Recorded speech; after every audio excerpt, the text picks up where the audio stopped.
大家好，我是来自中国云南的律师。Hello everyone, I'm Zhou Zihai, a lawyer from Yunnan, China. Today, I come as a lawyer with conscience to tell you that the Chinese people are suffering under the political fraud of the Chinese Communist Party. On October 21st, a 4-minute video uploaded to X sparked heated discussions. A man who claimed to be Zhuo Zhihai, a lawyer from Yunnan province, publicly accused the Chinese Communist Party of seizing the wealth of the Chinese people and turning the country into a tool for exploiting and oppressing its citizens. Zhuo Zihai said, 共产党它首先以国有、公有的名义 The Communist Party first stole all of China's national resources, including land, mines, forests, and water, under the guise of state ownership. Then, they prohibited the Chinese people from owning land or other natural resources, forcing them to buy usage rights at high prices from the Communist Party whenever they needed land or natural resources. This is how the Communist Party exploits the Chinese people. He also pointed out that the Communist Party monopolized industries vital to the nation's economy and the people's livelihood, including oil, water, electricity, gas, communications, transportation, banking, finance, and tobacco. The so-called state-owned enterprises and central enterprises are actually party-controlled, and the people are forced to buy from them at inflated prices to meet their basic needs. He continued, 而更恐怖的是，共产党将他们的党派利益 What's even more terrifying is that the Communist Party packages its own party interests as interests of China, faking them as the people's interests, and then steals all of China's national rights into the hands of the Communist Party. They even privatized the national finances, which are meant to protect the livelihoods of the Chinese people, into the Communist Party's treasury. He pointed out that the Chinese Communist Party deceives the people into believing that only they can lead China to prosperity. On the other hand, they turn the country's finances into a tool for exploiting and oppressing the people, siphoning off natural resources, public wealth, and the earnings of private businesses to line the pockets of party officials and their families. This has led to a situation where out of 1.3 billion Chinese citizens, 900 million are poor. These 900 million poor Chinese are left without any national support or social welfare in the face of unemployment, illness, disability, or loneliness. He further highlighted that the Communist Party has even gone as far as to target housing, education, and healthcare. 今天，普通的中国人家只有耗尽3代人的家产。 Today, ordinary Chinese people can only afford an 80 square meter apartment by exhausting the savings of their previous generation, and they only have the right to use it. Of the price of this apartment, 45% will be taken by the Communist Party as taxes.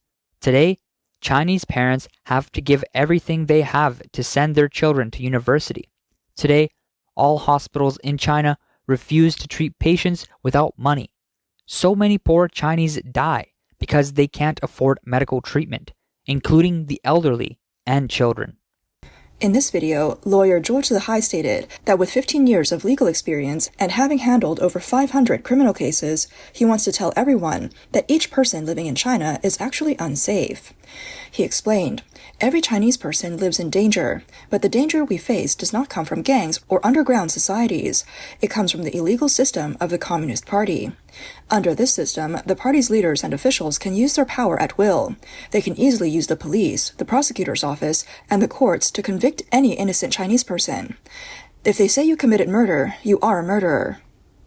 When they accuse you of rape, you can't escape the charges of being a rapist. When they say you obstructed law enforcement, that you violently resisted, or that you disturbed social order, you've committed the crime of obstructing law enforcement, intentional injury, and provoking trouble.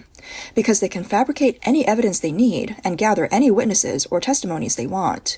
They can even use torture to make you remember crimes you've never committed. Journalists found that this video came from a Chinese social media account on September 25th. Lawyer Zhuo Zihai has released multiple videos exposing the harsh truths of Chinese society and the dark side of the Communist Party's justice system. He is currently overseas and unable to return to China due to his anti-communist content. Now, all social media platforms in China have removed his video content. Some users have said that if he were still in the country, he may have already been killed. On October 13th, X-platform moderator ID Sheng posted news from an insider, saying, "Inside sources report that the hero of the Sutong Bridge protest, Peng Lifa, has been beaten to the point of disability during his detention and interrogation. His eyesight is completely gone. After an examination, Ministry of Public Security's Fuxing Hospital, it was determined that his sight is unlikely to recover. He is scheduled to be transferred to Hubei Xianing Prison today, October 13th, Beijing time." In response, users left comments. Peng Lifa paid with his life to break the collective silence, to awaken consciences, and to push for social change. The torture by the Communist Party is world-renowned. The police who beat Peng Lifa must pay the price. Every single one of them will be held accountable. Their time is running out, and there will be a reckoning. Peng Lifa was born on January 7, 1974, in Tailai County, Heilongjiang Province. On October 13, 2022, just before the CCP's 20th National Congress, he initiated a protest at Beijing's Sutong Bridge. He publicly opposed the one-party rule of the Chinese Communist Party and the zero-COVID lockdown policies led by General Secretary Xi Jinping. He hung 2 giant banners on the bridge and used a loudspeaker to broadcast his demands. The banners read, "No more nucleic acid testing, we need food. No more cultural revolution, we need reform. No more lockdowns, we need freedom. No more leaders, we need votes. No more lies, we need dignity. Don't be slaves, be citizens. Strike, boycott, and remove the dictator traitor Xi Jinping." That day, Peng Lifa was taken by the police and his whereabouts became unknown. Despite the Communist Party's efforts to erase all traces of the event, photos and texts quickly spread across domestic and international social media channels. The Sutong Bridge incident soon garnered global attention and was seen as the spark for the later White Paper Revolution. From November 2022, protests erupted across China against the zero-COVID policy, spreading to universities, factories, and overseas Chinese communities, eventually forcing the Communist Party to end the controversial lockdown measures. Peng Lifa was thus described the lone hero and the new tank man. In April 2023, he was named one of Time magazine's 100 most influential people. On October 13, 2023, the chairman of the U.S. Congressional China Committee, Mike Gallagher, nominated Peng Lifa for the Nobel Peace Prize. In October 2023, U.S. media learned from multiple reliable sources within China that Peng Lifa is still alive. However, his family has not received any legal documents, nor have they been able to hire a lawyer for him. Additionally, his wife, 2 daughters, relatives have been under tight surveillance by the Communist Party. There was no news until July of this year, when news broke that after being secretly detained by the CCP for over 2 years, Peng Lifa was recently sentenced to 9 years in prison on charges of provoking trouble and arson. He went to prison 2 months ago to begin his sentence. Some netizens have pointed out that there is no longer any freedom of speech in China, not only for people like Peng Lifa and Zhuo Zhihai who directly oppose the authorities, but even internet influencers who unknowingly come across the truth may disappear if they touch on anything the government deems too sensitive. Wang Xiangjun, a well-known Chinese internet personality, spent 7 years hiking over 70 glaciers and documenting the melting of them. He was nicknamed Glacier Brother by the public. On December 6, 2019, he attended the 25th United Nations Climate Change Conference, where he shared his photos with global climate experts. His photos and records provided new insights for scientists and explorers about glaciers. However, on December 20, 2022, at just 30 years old, he suddenly passed away. It was said that he fell while exploring in Tibet, but later, netizens noticed suspicious conversations in his videos before his death, leading some to suspect that he may have been murdered. On February 22, 2021, the Public Security Bureau of Lijiang County in the Tibet Autonomous Region issued a statement saying that on December 20, 2022, the authorities received a report that Wang Xiangjun had fallen into a river. They immediately organized emergency management and rescue teams for a comprehensive search that took 7 rounds, but Wang Xiangjun was never found. The report stated that on-site investigations, witness testimonies, audiovisual materials, and forensic conclusions all confirmed that Wang accidentally fell into the water and went missing. The rumors and speculations about his case were unfounded, and the public was urged not to spread false information or rumors, or they would face legal consequences. On March 14th of the same year, authorities released another announcement, saying that they had found Wang's body. An autopsy confirmed that he had drowned after accidentally falling into the water, and that there was no sign of foul play. However, many netizens didn't believe the official version. Some noticed that after 20 rounds of noise reduction on the video Wang had posted the day before his death, suspicious conversations could be heard. So heavy, the sky is still bleeding. And, don't talk, don't say anything, he's dead. As a result, people began to suspect that his death was not an accident, but rather a possible murder. Recently, a blogger who has been closely following the case surrounding the late actor Yu Menglong posted a video saying, "As many netizens have suggested, Wang Xiangjun's death is highly suspicious. Many people said that he was silenced because he had captured many things in Tibet that shouldn't have been filmed."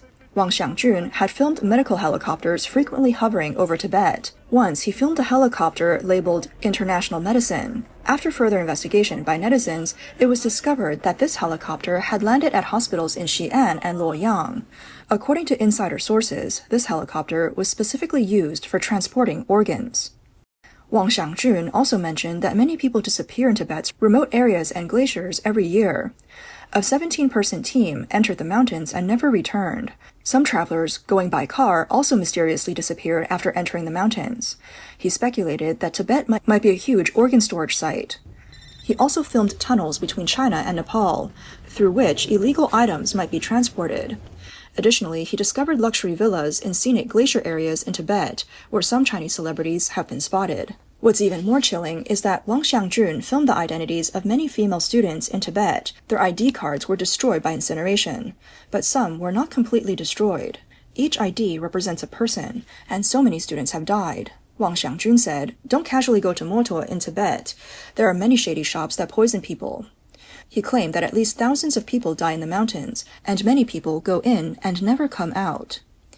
Netizens commented, Wang Xiangjun's expression was strange when he live-streamed in his hotel room at the end, and he was crying. He must have known what was going to happen to him. During the livestream, a netizen asked if he had been kidnapped. If so, he was asked to blink, and Wang kept blinking. Another netizen said, "I remember seeing a video where Wang Xiangjun was surrounded by a few people with northeastern accents. He deliberately ate snow in front of the camera, but in that video, his teeth were almost all pulled out. Now look at Yu Menglong's teeth. They've been pulled out too. It's so scary." Someone replied, "The methods are the same. It must be the same group of demons doing this. It's been 5 years since the Wang Xiangjun case, and it's so heartbreaking. Many people tried to help him, but at the end, nothing came of it. My goodness, China is so terrifying. They even lied to the public, saying China is safe. It's so ironic." Another person said, "I applaud Wang Xiangjun for his bravery. Honestly, how many people would be brave enough to expose the truth like he did?" Someone else said, "Climbers are healthier than the average person, and no one would suspect a climber if they went missing.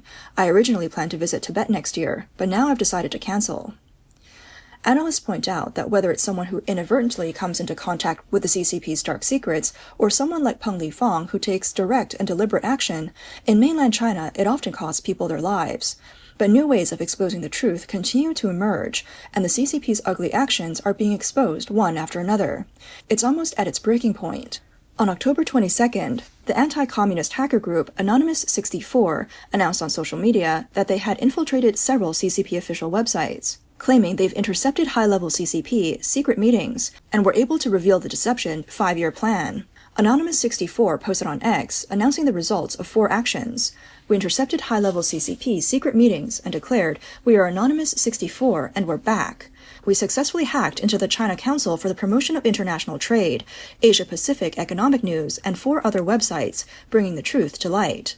Anonymous64 did not disclose further details about the intercepted high-level CCP secret meetings. From the pictures, on July 22nd, the website of the China Council for the Promotion of International Trade's Creative Design Industry Development Center displayed a prominent image contrasting slaves and CCP officials. The image came with a couplet that read, "Only without the Communist Party will there be a new China," and the lines, "We don't want slavery, we want freedom. We don't want lies, we want the truth." On the Asia-Pacific Economic News Network page, in addition to the image with a couplet, there was also an article titled "The Fourth Plenary Session's 15th 5-Year Plan, Corrupt Elites Robbing Wealth, People Trapped in Hell." The article had several striking subheadings. "Blueprint turns into a trap, the 5-year plan becomes a wealth plan for the elite." "A feast of shared wealth for the elites, controlling resources, plundering the people's wealth, wrapped in a cloak of fairness." And "The people's lament, emptying savings, accumulating debt, and bearing the heavy burden of poverty." The second wave of action was the takeover of government websites such as the Baoding Judicial Bureau, Public Security Information Network, and 3 media websites used for the CCP's external propaganda, including the China 4 News Network. In the third wave of action, the group announced, "We have successfully obtained the Website Instrument Company, a company closely tied to the CCP's aerospace and military industries, along with websites from 3 suppliers in the power service, new energy, and chip technology fields that support the CCP. The truth about the CCP's 4th plenary session conspiracy to exploit the people is laid before you. If you continue to indulge the CCP, you will forever be their resource mine." In the fourth wave of action, Anonymous 64 declared, "We've infiltrated forums from 9 universities, including Fudan, Central South, and Beijing University of Posts and Telecommunications, completely exposing the CCP's shameless conspiracy to exploit the people at the 4th plenary session." The post read, "Students nationwide, open your eyes. Tear off the CCP's ugly mask. Stand up immediately. Resist. Shatter the CCP's shackles of slavery and never be their puppet." Anonymous 64 marked their location as China on their X account with the slogan, "Our power is unstoppable, and we will continue spreading the truth about the CCP." On March 28th of this year, Anonymous 64 posted on X, claiming to have infiltrated several websites within China, including those of the PLA Military Research and Development Association, PLA Guilin Aviation Technical College, and PLA Maj Space Engineering Office, China International News, the Belt and Road Trade Mall Registration Service Center, and the Henan Yin Ruins Museum. Anonymous 64 also listed detailed information as traitors and spies fostered by the CCP.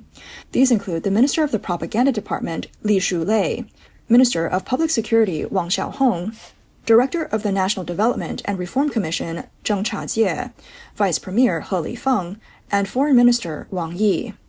According to the Global Service Center for Quitting the CCP, as of October 24, 2025, more than 450 million Chinese people have publicly declared their withdrawal from the Communist Party, its Youth League, and its Young Pioneers, setting a new historical record. This means that over 450 million Chinese people have officially distanced themselves from the CCP, becoming one of the largest grassroots spiritual awakening movements in history. This ongoing 20-year wave of withdrawals began with the publication of the 9 commentaries on the Chinese Communist Party by the Epoch Times in late 2004.